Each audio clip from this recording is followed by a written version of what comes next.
নমস্কার, আমি সৃজিতা। আপনাদের সবাইকে ফিল্ম ম্যাজিক প্রেজেন্টস গল্পের আসরে স্বাগত। আমাদের এই গল্পের আসরে আপনাদের সবাইকে সাদর আমন্ত্রণ। আমাদের আজকের গল্পের নাম প্রফেসর শঙ্কু ও গোলক রহস্য। গল্পটি লিখেছেন সত্যজিৎ রায়, পরিচালনায় ডক্টর অরিন্দম ব্যানার্জি। শ্রেষ্ঠ চরিত্রে প্রফেসর শঙ্কু, অবিনাশবাবু ও টেরাটম গ্রহের বাসিন্দা ভাইরাস। শুরু হচ্ছে প্রফেসর শঙ্কু ও গোলক রহস্য।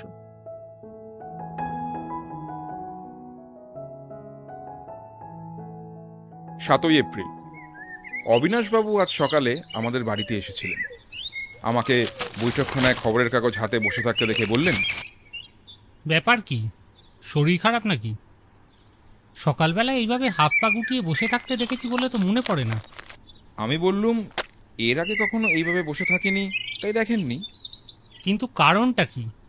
একটা নতুন যন্ত্র নিয়ে প্রায় 1.5 বছর একটানা কাজ করে কাল সকালে সেটার কাজ শেষ হয়েছে, অর্থাৎ এক্সপেরিমেন্ট সফল হয়েছে। তাই ঠিক করেছি 7 দিন বিশ্রাম নেব। আপনাকে পই পই করে বলেছি এবার রিটায়ার করুন। আরে মশাই, বিজ্ঞানেরও তো একটা শেষ আছে, নাকি মানুষ আদি অনন্তকাল ধরে একটার পর একটা গবেষণা চালিয়েই যাবে? আমি একটু হেসে বললাম, আমারও তো তাই বিশ্বাস। মানুষের জিজ্ঞাসার শেষ নেই। মানুষের না থাকলেও আপনার জিজ্ঞাসার অন্তত সাময়িক বিরতি আছে দেখে খুশি হলুম।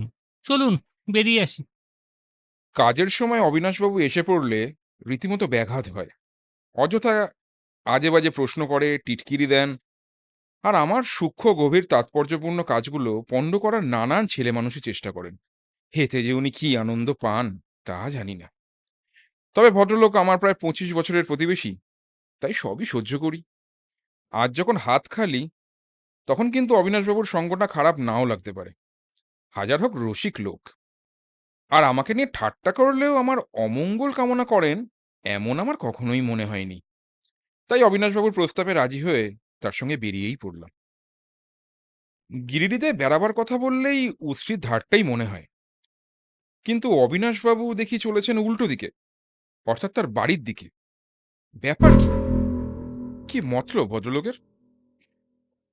কিছু দূর যাবার পর অবিনাশবাবু নিজেই কারণটা বললেন। আজ একটা খেলনা পেয়েছি, সেটা আপনাকে দেখাবো। খেলনা? চলুন না, দেখলে আপনারও লোভ লাগবে, কিন্তু আপনাকে দেব না সেটি।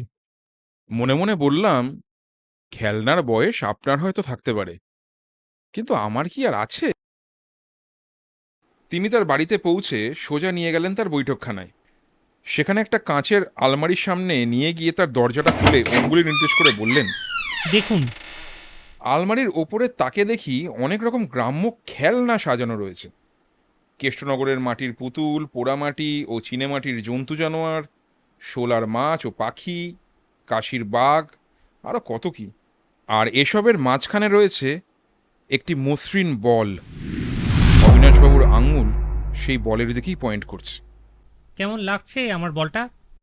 বলের মতোই মসৃণ গোল জিনিসটা, তবে সেটা যে কিসের তৈরি তা বোঝা মুশকিল।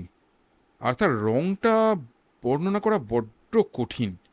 কিছুটা মেটে, কিছুটা সবুজ, আবার কিছুটা হলদে আর লাল মেশানো একটা পাঁচ মিশালি রং বলা যেতে পারে। বেশ মজা লাগলো দেখতে বলটাকে। আমার ইন্টারেস্ট দেখে অবিনাশবাবুর যেন বেশ খুশি খুশি ভাব হয়েছে বলে মনে হলো।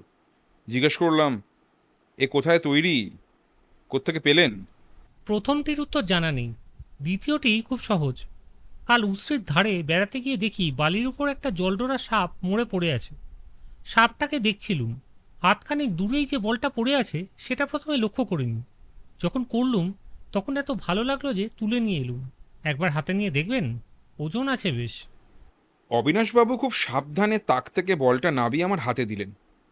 সত্যি বেশ ভারী, আর রীতিমতো ঠান্ডা। সাইজে একটা টেনিস বলের দ্বিগুণ হবে। কিন্তু হাতে নিয়েও বুঝতে পারলাম না যে সেটা কিসের তৈরি। মাটির ভাগ হয়তো কিছুটা আছে, তার সঙ্গে বোধ হয় আরও কিছু মেশানো আছে।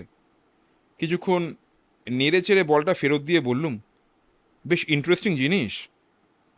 হুম, তাহলে স্বীকার করুন যে আপনি ছাড়া অন্য লোকের কাছেও আশ্চর্য জিনিস থাকতে পারে। যাকে এবার চলুন সত্যিই একটু বেরিয়ে আসা যাক। বেশ মেঘলা মেঘলা দিনটা করছে।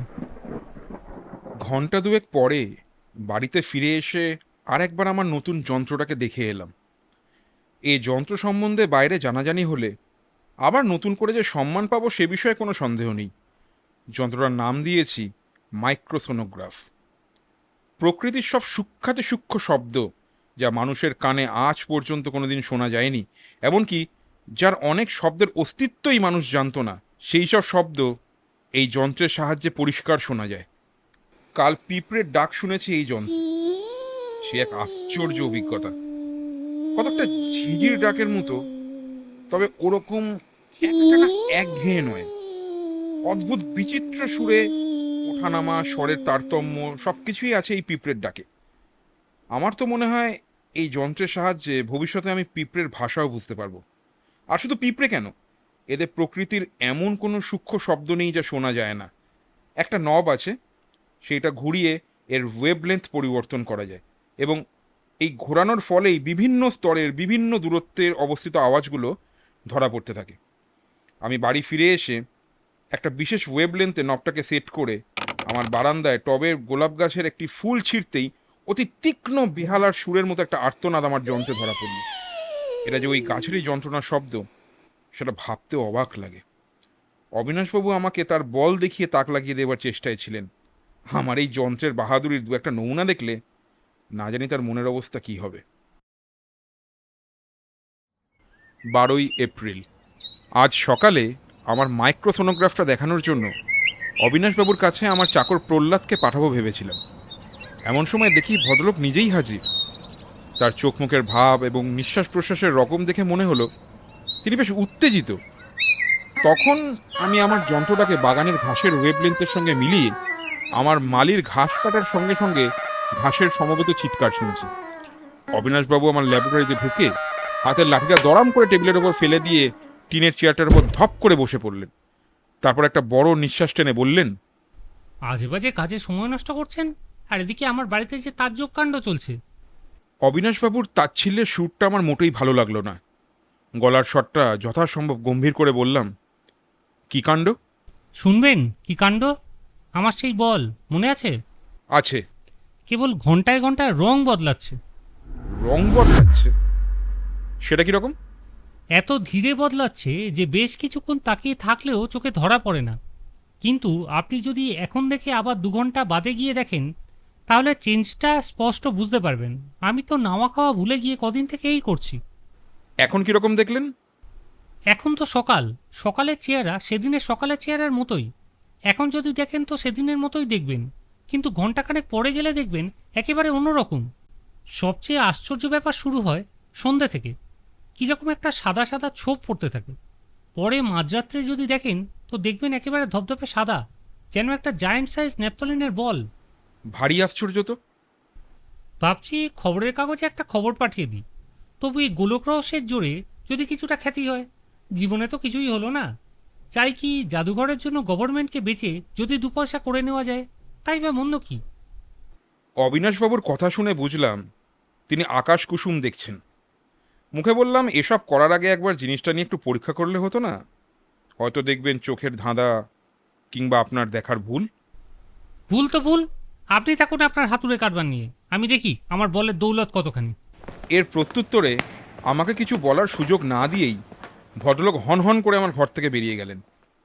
বিকেলের দিকে অনুভব করলাম যে বলটা সম্পর্কে আমার মনের কোণে কেমন যেন একটা কৌতূহল উকি দিচ্ছে। আমার যন্ত্রটা তখন একটু গন্ডগোল করছে। বোধহয় ভেতরে কোনো কন্ট্যাক্টের গোলমাল হয়ে থাকবে। সেটাকে পরে শোধরাবো ঠিক করে অবিনাশবাবুর বাড়ির উদ্দেশ্যে বেরিয়ে পড়লাম। গিয়ে দেখি ভদ্রলোক তার বৈঠকখানার টেবিলের ওপর ঝুঁকে পড়ে অত্যন্ত মনোযোগ সহকারে একটা চিঠি লিখছেন। আমাকে দেখিয়ে বললেন, দেখুন তো মশাই, ভাষাটা কেমন হয়েছে? এটা আনন্দবাজারকে লিখেছি। সবিনয় নিবেদন, আমি সম্প্রতি একটি আশ্চর্য গোলক সংগ্রহ করিয়াছি, যাহার তুল্য বস্তু পৃথিবীতে আছে বলিয়া আমার জানা নাই। গোলকটির একাধিক বিস্ময়কর গুণ আছে, যথা ইহা কোন পদার্থের সংমিশ্রণে নির্মিত তাহা নির্ধারণ করা অসম্ভব। স্থানীয় বৈজ্ঞানিক প্রফেসর ত্রিলোকেশ্বরবাবু মহাশয়ও এ ব্যাপারে আমার সহিত একমত। গোলকটির দ্বিতীয় গুণ, ইহার বর্ণ আপনা হইতেই প্রহরে প্রহরে পরিবর্তিত হয়। তৃতীয়ত, কেমন হচ্ছে? বেশ তো। তা তৃতীয় গুণটা কি? ওইটাই এখন লিখছি। সেটা হলো, মাঝে মাঝে বলটাকে ধরলে কেমন ভিজে ভিজে মনে হয়। এখন দেখলেই বুঝতে পারবেন। অবিনাশবাবু চিঠি লেখা বন্ধ করে আমাকে তার আলমারির কাছে নিয়ে গেলেন। এবারে দেখলাম ভদ্রলোক চাবি দিয়ে আলমারিটা খুললেন, খুলে বললেন, হাত দিয়ে দেখুন, ভিজে টের পাবেন। আর ওই দেখুন, কেমন সাদা ছোপ ধরতে আরম্ভ হয়েছে। আমি ডান হাতটা বাড়িয়ে বলটা ছুঁতেই আমার শরীরে যেন একটা শিহরণ খেলে গেল। আসলে আর কিছুই না, দেখলাম যে বলটা শুধু ভিজে নয়, একেবারে বরফের মতো ঠান্ডা। সেদিনের চেয়ে তফাৎ দেখলেন তো? এবার বলি কি, কিছুক্ষণ আরও থেকে অন্তত আরও কিছুটা পরিবর্তন দেখে যান। আমি ভেতরে বলে দিচ্ছি, আপনার রাতের খাওয়াটা এখানেই সারুন, কেমন? গোলকের রূপান্তর দেখে সত্যি আমার বৈজ্ঞানিক কৌতূহল অনেকখানি বেড়ে গিয়েছিল। তাই অবিনাশবাবু অনুরোধ না করলে আমি নিজেই হয়তো আর কিছুক্ষণ থেকে যাওয়ার প্রস্তাব করতাম। 5 ঘন্টা ধরে বলের পরিবর্তন স্টাডি করে এই কিছুক্ষণ হলো বাড়ি ফিরেছি। অবিনাশবাবুর বাড়ি থেকে যখন বেরিয়েছি তখন রাত 11:30। বলের চেহারা তখন সত্যিকার একটা আয়তকার ন্যাপথেলিনের গোলার মতো।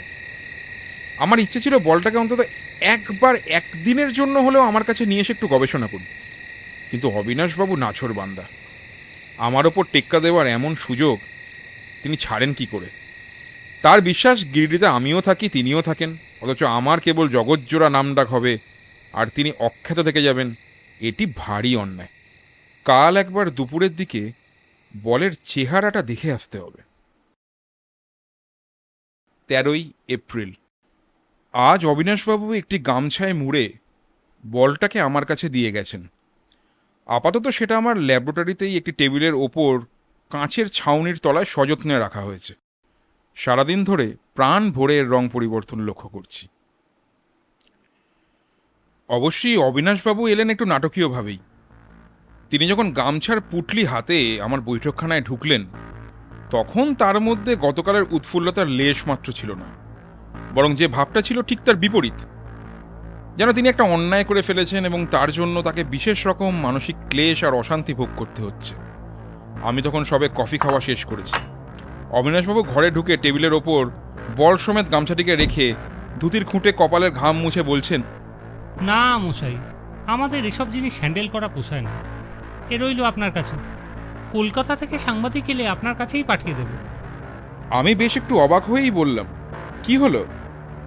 এক রাতের মধ্যে এমন কি হলো যে আপনার সাধের বলের ওপর আপনার একেবারে বিতৃষ্ণে এসে গেল? আর বলবেন না মশাই, এ বল অতি সাংঘাতিক বল, একেবারে শয়তান বল। জানেন, আলমারিটার মাথার উপর একটা টিকটিকি ছিল, সকালে দেখি মরে আছে। শুধু তাই নয়, আলমারির ভেতর থেকে ডজন খানেক মরা আরশোলা বেরিয়েছে।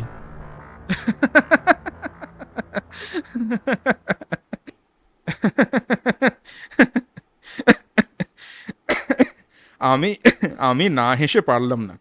বললাম, বিনি পয়সায় এমন একটা ইনসেকটিসাইড পেয়েও আপনার আফসোস হচ্ছে? আরে মশাই, শুধু ইনসেক্ট হলে তো কথাই ছিল না, আমার নিজেরই কেমন জানি গা গুলোনো ভাব হচ্ছে। দিনরাত জেগে বলটার রং পরিবর্তন লক্ষ্য করছিলেন না? তা করেছি। তার মানেই ঘুমের অভাব হয়েছে, তাই নয় কি? তা হয়েছে। তবে গা গোলানোর কারণ তো পরিষ্কার। কি জানি মশাই, হতে পারে। কিন্তু তাও বলছি, এই বল আপনার কাছেই থাক। কেমন জানি উৎসাহ চলে গেছে, বুঝছেন না? আমি মনে মনে যা বুঝলাম তা হলো এই, অবিনাশবাবু তো বিজ্ঞান মানেন না।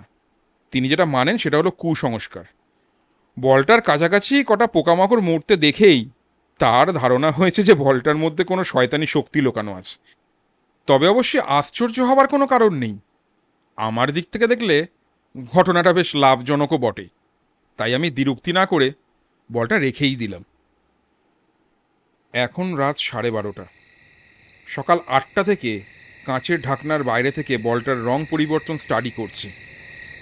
সকালে মেটে সবুজ, লাল আর হলুদ রঙের খেলা। দুপুরের দিকে লাল আর হলদেটেটা কমে আসে, সবুজটা একটু গাঢ় হয়। বিকেলের দিকে সবুজ রং লাল আর কমলার দিকে যেতে থাকে। তারপর যত সন্ধে হয় সেটা হয়ে আসে টকটকে লাল। যেন বলটা একটা পাকা আপেল। সন্ধে 7টা থেকেই লক্ষ্য করছি বলের সমস্ত রং চলে গিয়ে কেমন যেন একটা ছাই ছাই রুক্ষ ভাব। 10টা নাগাদ সেই ছাই রঙের ওপর সাদার ছোপ পড়তে থাকে। এখন বলটা একেবারে ধপধপে ঝকঝকে সাদা। তারপর তার ওপর আমার 150 পাওয়ারের ইলেকট্রিক লাইট পড়ে যেন তার থেকে জ্যোতি বিচ্ছুরিত হচ্ছে। কাঁচের ছাউনির ভেতরে একটি আবছা কুয়াশার মতো কি যেন জমা হয়েছে, বরফ থেকে বাষ্প বেরিয়ে যেরকম হয় ঠিক সেই রকম। কালকের দিনটাও এর রং পরিবর্তন স্টাডি করে পরশু বলটাকে আমার টেবিলের ওপর ফেলে এর একটা কেমিক্যাল অ্যানালাইসিস করার ইচ্ছে। দেখা যাক কি হয়। 14ই এপ্রিল। কাল সারা রাত নিউটনটা কেঁদেছে। বলটা আনার পর থেকেই লক্ষ্য করছি তার মেজাজটা যেন দিন দিন কেমন খিটখিটে হয়ে গেছে। কাল সারাদিন অনেকবার দেখেছি যে সে এক দৃষ্টে বিরক্তভাবে কাঁচের ঢাকনাটার দিকে চেয়ে আছে। কি কারণ কে জানে। ঘুমের অভাবেই বোধ হয় আমার মাথাটাও কেমন একটা ধরেছিল। তাই ল্যাবরেটরিতে যাবার আগে আমার তৈরি সেই বড়িটা আরেকটা খেয়ে নিলাম। 277 রকমের ব্যারাম সারে আমার তৈরি এই অ্যানাইহিলিন ট্যাবলেটের গুণে। ল্যাবরেটরিতে গিয়ে প্রথমেই একটা জিনিস লক্ষ্য করলাম, কতগুলি কাঁচের বয়ামের মধ্যে আমার ছোট ছোট পোকামাকড়ের একটা সংগ্রহ ছিল। ইচ্ছে ছিল মাইক্রোসোনোগ্রাফে এদের ভাষা শুনে রেকর্ড করব। এখন দেখি প্রত্যেক বয়ামের প্রত্যেকটি পোকা মৃত অবস্থায় পড়ে আছে। এটা অবশ্যই আমার ভুলেই হয়েছে। বলের এই মারাত্মক ক্ষমতার কথা জেনেও সেগুলোকে সরিয়ে রাখতে আমি ভুলে গিয়েছিলাম। কি আর করা, মরা পোকাগুলোকে ফেলে দিয়ে খালি বয়ামগুলোকে আবার যথাস্থানে রেখে দিলাম। এবার বলটার দিকে চেয়ে দেখি গত কদিন সকালে যেরকম রং দেখেছি আজও ঠিক সেই রকম। রং বদলানোর নিয়মের কোনো পরিবর্তন নেই, যা দেখে আমি আশ্বস্ত হলাম। এই জিনিসটা বেনিয়মে বা খামখেয়ালিভাবে হলে গবেষণায় খুব মুশকিল হতো। কাঁচের ঢাকনার গায়ে বাষ্প জমে কাঁচের সর্বাঙ্গে বিন্দু বিন্দু জলে ভরে গিয়েছিল। আমি তাই ঢাকনাটা তুলে সেটা পরিষ্কার করতে গেছি। এমন সময় ল্যাবরেটরির দরজার দিক থেকে একটা শব্দ পেয়ে ঘুরে দেখি নিউটন দরজার চৌকাঠের ওপর পিঠ উঁচিয়ে লেজ ফুলিয়ে দাঁড়িয়ে আছে।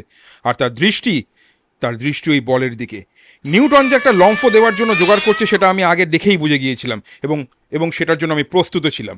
লাফটা দিতেই আমি বিদ্যুৎ বেগে বলটার সামনে গিয়ে থপ করে দুহাতে বিড়ালটাকে ধরে নিলাম। তারপর তাকে ল্যাবরেটরির বাইরে বের করে দরজাটা বন্ধ করে দিলাম। বাকি যেটুকু সময় ল্যাবরেটরিতে ছিলাম দরজায় নিউটনের আঁচড়ের শব্দ পেয়েছি। সামান্য একটা মাটির বলের ওপর বিড়ালের এই আক্রোশ ভারী রহস্যজনক।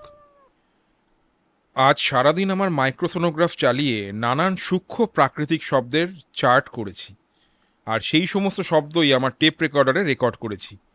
এই শব্দ সংগ্রহ শেষ হওয়ার পর শব্দের মানে করার পর্ব শুরু হবে। অবিনাশবাবু বলেছিলেন বিজ্ঞানের নাকি একটা সীমা আছে। হায় রে, কত যে জানবার বিষয় এখনো পড়ে আছে জগতে, অবিনাশবাবু তার কি বুঝবেন। এখন রাত 1টা, এবার ঘুমোতে যাব। কিছুক্ষণ থেকেই যন্ত্রটার কথা ছেড়ে বারবার বলটার কথা মনে হচ্ছে। ওই যে রং পরিবর্তনের ব্যাপারটা, ওটার মধ্যে কিসের জানি একটা ইঙ্গিত রয়েছে। কিসের সঙ্গে যেন ওর একটা সাদৃশ্য আছে, যে সাদৃশ্যটা যেন আমার ধরতে পারা উচিত, কিন্তু আমি পারছি না। সাদা অবস্থায় বলটা যদি বরফে আচ্ছাদিত হয়ে যায় তাহলে অন্য অবস্থাগুলো কি? সবুজ, লাল, হলদে, কমলা, এগুলো তাহলে কিসের রং? এই রং পরিবর্তনের কারণ কি? আমি যদি না বুঝলাম তাহলে বুঝবে কে? হয়তো কাল থেকে গবেষণার কাজ শুরু করলে ওর রহস্য ধরা পড়বে। হয়তো ব্যাপারটা আসলে অত্যন্ত সহজ। ক্রমাগত জটিল জিনিস নিয়ে মাথা ঘামালে অনেক সময় সহজ সমস্যার সামনে পড়ে মানুষ কেমন জানি সব গন্ডগোল করে ফেলে। আমার মতো বৈজ্ঞানিকের পক্ষেও এটা অসম্ভব নয়। যাকগে, আজ আর ভাববো না। কাল দেখা যাবে। 15ই এপ্রিল। আমার জীবনে যত বিচিত্র, বিভৎস, অবিশ্বাস্য সব ঘটনা ঘটেছে, অন্য কোনো বৈজ্ঞানিকের জীবনে তেমন ঘটেছে কি? আমি জানি না। এক এক সময় মনে হয় আমি সাহিত্যিক হলে এইসব ঘটনা আরো সুন্দর করে গুছিয়ে লিখতে বা বলতে পারতাম, কিন্তু তারপরে আবার মনে হয় যে অত গুছিয়ে লেখার দরকারটাই বা কি। আমি তো আর বানানো কাল্পনিক ঘটনা লিখছি না, আমি লিখছি ডায়েরি। সোজা কথায় সরলভাবে আমার জীবনে যা ঘটেছে তাই লিখছি। সেখানে অত ভাষার ব্যবহার প্রয়োজন আছে কি? যাই হোক, এবার যথাসম্ভব পরিষ্কার করে ঠান্ডা মাথায় এই কিছুক্ষণ আগেকার ঘটনাটা লেখার চেষ্টা করা যাক। কাল রাত্রে ডায়েরি লেখা শেষ করে বিছানায় শুয়ে তারপর কিছুতেই ঘুম আসছিল না। আমি কাল লিখছিলাম যে এই রং বদলানোর মধ্যে বিশেষ একটা ইঙ্গিত ছিল, যেটা আমি ঠিক বুঝে উঠতে পারছি না। বিছানায় কিছুক্ষণ শুয়ে ওটা নিয়ে ভাবতে ভাবতে হঠাৎ যেন অজ্ঞতার অন্ধকার থেকে একটা আলো দেখতে পেলাম। পরপর রঙের পরিবর্তনগুলোকে একবার ঝালিয়ে নিলাম মনের মধ্যে।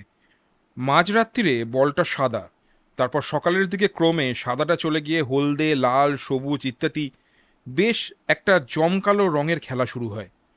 দুপুর যত এগিয়ে আসে তত সবুজটা গাঢ় হতে থাকে, হলদে, লাল ইত্যাদি উজ্জ্বল রঙগুলো কমে গিয়ে বলটা ক্রমশ একটা গম্ভীর অথচ স্নিগ্ধ চেহারা নেয়।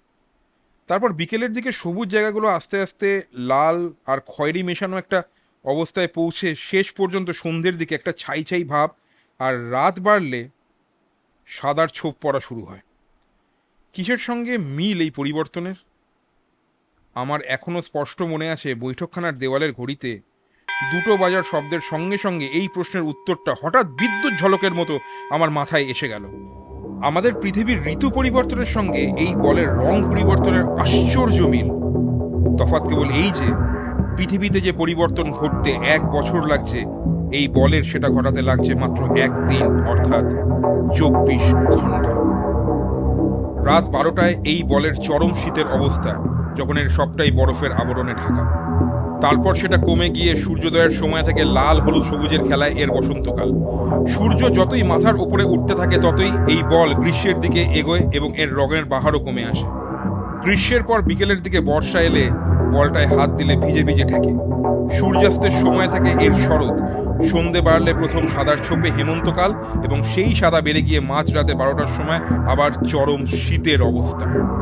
এই বলটি কি তাহলে আমাদের পৃথিবীর একটি ক্ষুদে সংস্করণ, নাকি নাকি এটা একটা স্বতন্ত্র গ্রহ যেখানে ঋতু পরিবর্তন আছে, প্রাণ আছে? প্রাণী প্রাণীও কি আছে? আমি জানি এই বিশ্ব ব্রহ্মাণ্ডে অসম্ভব বলে কিছুই নেই, কিন্তু এই ক্ষুদ্রাতপি ক্ষুদ্র গ্রহের কথা আমি পর্যন্ত স্বপ্নেও ভাবতে পারিনি। আমার চিন্তাধারা হয়তো অবিচ্ছিন্নভাবেই চলত, কিন্তু একটা অদ্ভুত শব্দের ফলে তার গতি ব্যাহত হলো। শব্দটা আসছে একতলা থেকে, সম্ভবত আমার ল্যাবরেটরি থেকে। নিউটন আজ আমার ঘরেই শুয়েছিল। সেও দেখি শব্দটা শুনেই কান খাড়া করে সোজা হয়ে উঠে বসেছে। ওর হাবভাব দেখেই আমি ওকে কোলে তুলে নিলাম। তারপর ওকে নিয়েই একতলায় রওনা হলাম ল্যাবরেটরির উদ্দেশ্যে। সিঁড়ি দিয়ে নামতে নামতে শব্দটা আমার কানে অনেকটা স্পষ্ট হয়ে উঠল। আমার নাম ধরে কেউ যেন বারবার চিৎকার করে যাচ্ছে। উচ্চারণ স্পষ্ট হলেও স্বর কিন্তু একেবারেই মানুষের স্বর না, কিংবা মানুষ হলেও আমাদের অভিজ্ঞতার মধ্যে পড়ে এমন কোনো মানুষের মতো নয়। ল্যাবরেটরির দরজা খুলে ঢুকতেই শব্দটা যেন 4 গুণ বেড়ে গেল। আর নিউটনের সে কি প্রচন্ড আস্ফালন! কোনো রকমে তাকে বগল দাবা করে এগিয়ে গেলাম আমার টেবিলের দিকে। শব্দটা আসছে আমার যন্ত্র থেকে, বলের দিক থেকে নয়। আমি এসে দাঁড়াতেই চিৎকারটা থেমে গেল। তারপর প্রায় আধ মিনিট সব চুপচাপ। আমার বগলের তলায় বুঝতে পারলাম নিউটন থরথর করে কাঁপছে। হঠাৎ হঠাৎ আবার সেই তীক্ষ্ণ স্বরে সেই চিৎকার শুরু হলো।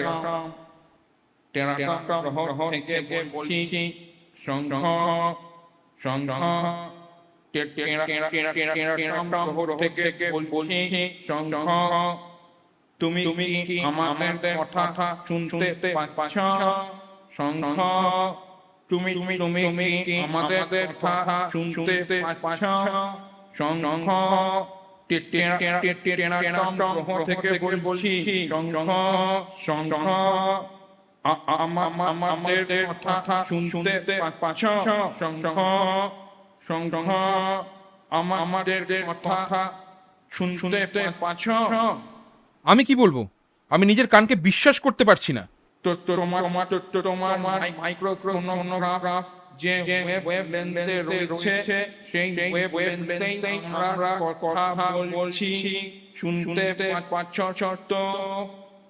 হ্যাঁ হ্যাঁ হ্যাঁ হ্যাঁ হ্যাঁ হ্যাঁ বলো। আরো আরো আরো কথা আছে, শঙ্খ শুনতে পাচ্ছ? আমি মন্ত্রমুগ্ধের মতো বললাম, পাচ্ছি পাচ্ছি শুনতে, বলো কি বলবে। আমরা তোমার ঘরে বন্দি বন্দি বুঝতে পারছি তুমি না না না জেনে কাজ করেছো। শঙ্খ শঙ্খ তুমি না জেনে করেছো, কিন্তু অন্যায় করেছো। আমরা সৌরজগতের ক্ষুদ্রতম গ্রহ, কিন্তু তাচ্ছিল্য করার কোনো কারণ নেই।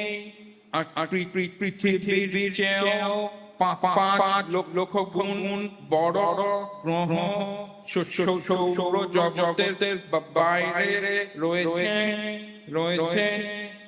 আমাদের শক্তি আমাদের আয়তনে নয়, শঙ্খ আমাদের শক্তি আমাদের বিজ্ঞানে আমাদের বুদ্ধিতে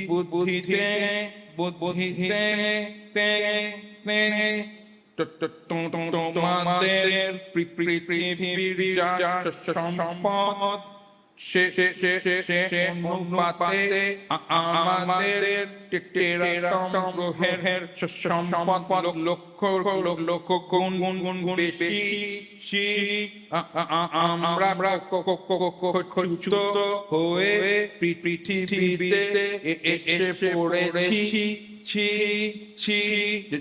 জলের মধ্যে পড়েছিলাম, তাই কোনো ক্ষতি হয়নি, কারণ আমরা মাটির নিচে বাস করি। কিন্তু তোমার এই কাছের আচ্ছাদন আমাদের পক্ষে অত্যন্ত ক্ষতিকর, কারণ অক্সিজেন আমাদের পক্ষে অত্যন্ত প্রয়োজনীয়। শঙ্খ মানুষের যেমন জিনিসটা দরকার, তেমনি আমাদেরও এমনিতে মানুষের সঙ্গে আমাদের তফাৎ সামান্যই, তবে আমাদের বুদ্ধি অনেক গুণ বেশি, আর আয়তন আমাদের এতই ছোট যে তোমাদের সাধারণ মাইক্রোস্কোপে আমাদের দেখা যাবে না না না না না। কয়েক মুহূর্তের জন্য কথা থামলো। আমি যে এর মধ্যে কখন চেয়ারে বসে পড়েছি তা নিজেই ঠাউর করতে পারিনি। তারপর আবার কথা শুরু হলো।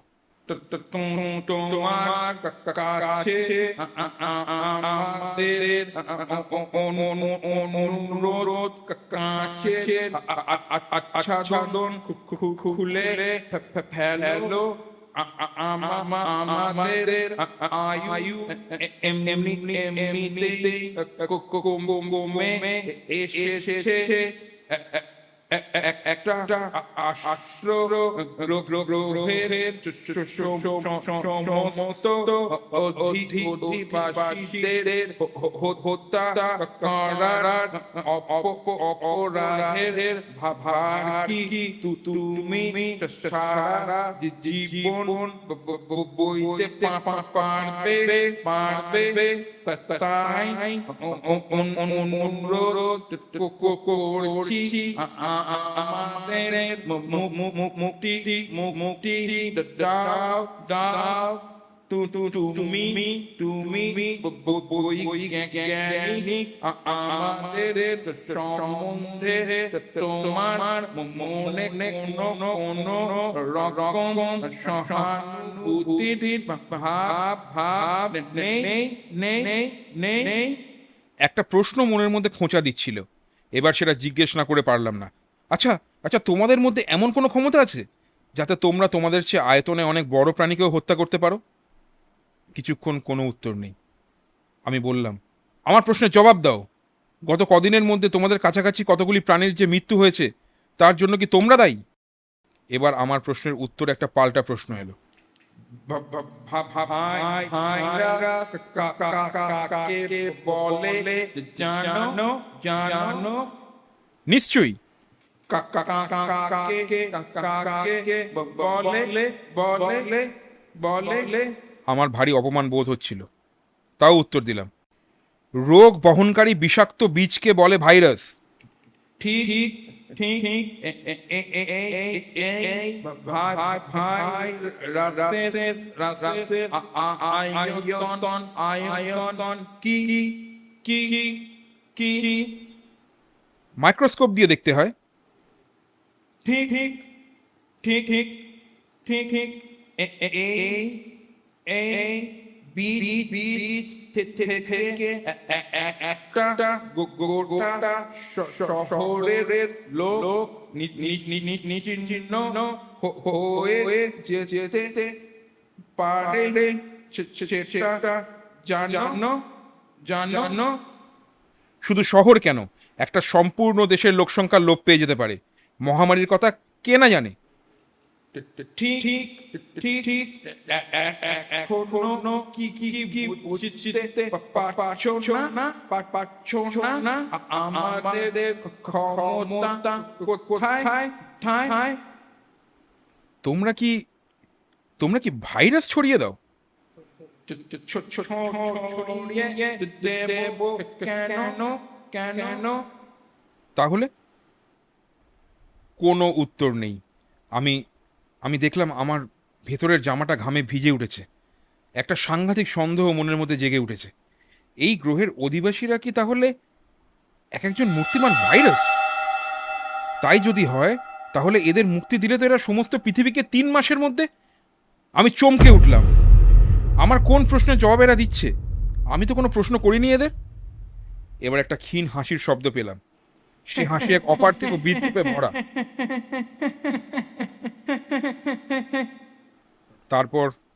তারপর কথা এলো। আমরা মানুষের মনের কথা বুঝতে পারি। তুমি ভাবছো সমস্ত পৃথিবীকে রোগাচ্ছন্ন করার শক্তি আছে কি না আমাদের? আমি উত্তরে বলেছি আছে। শুধু তাই নয়, সমস্ত পৃথিবীকে 3 মাসের মধ্যে আমরা শূন্য করে দিতে পারি। সংক্রামক রোগের জন্য আর হাঙ্গামা করতে হয় না। আমাদের একজনের চেষ্টাতেই সমস্ত গিরিডি শহরটা ফাঁকা করে দিতে পারি। আর যদি সকলে মিলে একজোটে লাগি, তাহলে গলার স্বরটা যেন কেমন ক্ষীণ হয়ে আসছে। সেটা কি যন্ত্রের দোষ? না, তোমার যন্ত্র ঠিক আছে। আমরা দুর্বল, হয়ে পড়ছি কাছের ঢাকনা না না খুললে আমরা বাঁচবো না না না আমাদের মৃত্যুর জন্য দায়ী হবে তুমি প্রফেসর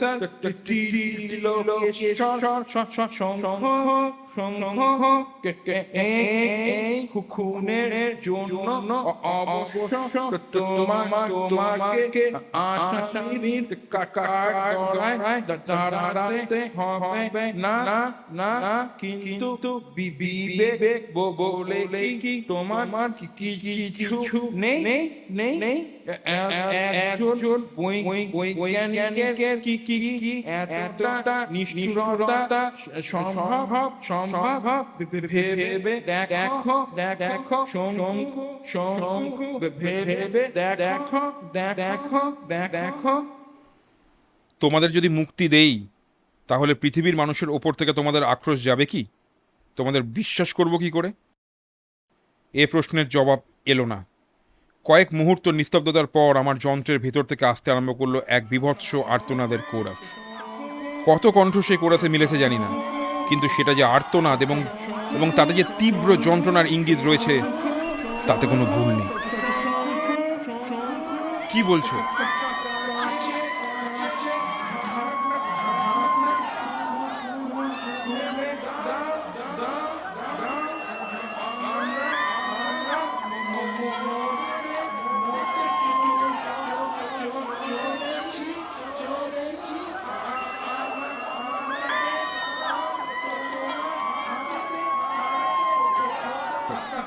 কণ্ঠস্বর ক্ষীণ হতে ক্ষীণতর হয়ে এলো।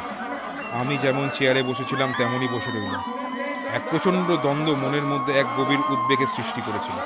কিন্তু তা সত্ত্বেও আমাদের কর্তব্য কি সেটা বুঝতে পারছিলাম না। কাঁচের ঢাকনা খোলা চলে না। টেরাটম গ্রহের প্রাণীদের বাঁচাতে গিয়ে সমস্ত পৃথিবীর লোকেদের জীবন বিপন্ন করা চলে না। আমার মাইক্রোসোনোগ্রাফে শব্দ কমে আসছে, কথা থেমে গেছে। এখন কেবল তীব্র তীক্ষ্ণ আর্তনাদ। সেই আর্তনাদ ক্রমশ হাহাকারে পরিণত হলো। তারপর সেই হাহাকারও মিলিয়ে গিয়ে পড়ে রইল এক গভীর নিস্তব্ধতা। আমি আরো 1 মিনিট অপেক্ষা করার পর আমার যন্ত্রের সুইচটা বন্ধ করে দিলাম। তারপর আস্তে আস্তে বলটার কাছে হেঁটে গিয়ে কাঁচের ঢাকনাটা তুলে ফেললাম। ঘড়িতে তখন ভোর 5টার ঘন্টা বাজছে, কিন্তু টেরাটমের বসন্তের রং ধরেনি, তার বদলে এক মেটে রুক্ষতা। আমি বলটিকে তুলে নিয়ে নিউটনের দিকে চাইলাম। সেও দেখি এক দৃষ্টে বলটার দিকে চেয়ে আছে, কিন্তু আগের সে আক্রোশের কোনো ইঙ্গিত পেলাম না তার দৃষ্টিতে। আমি বললাম, তুই খেলবি বলটা নিয়ে? নে খেল। বলটা মাটিতে রাখতে নিউটন এগিয়ে এলো। তারপর তার ডান হাতের মৃদু একটা আঘাত করতেই সৌরজগতের ক্ষুদ্রতম গ্রহ ফেটে চৌচির হয়ে মাটিতে ছড়িয়ে পড়ল।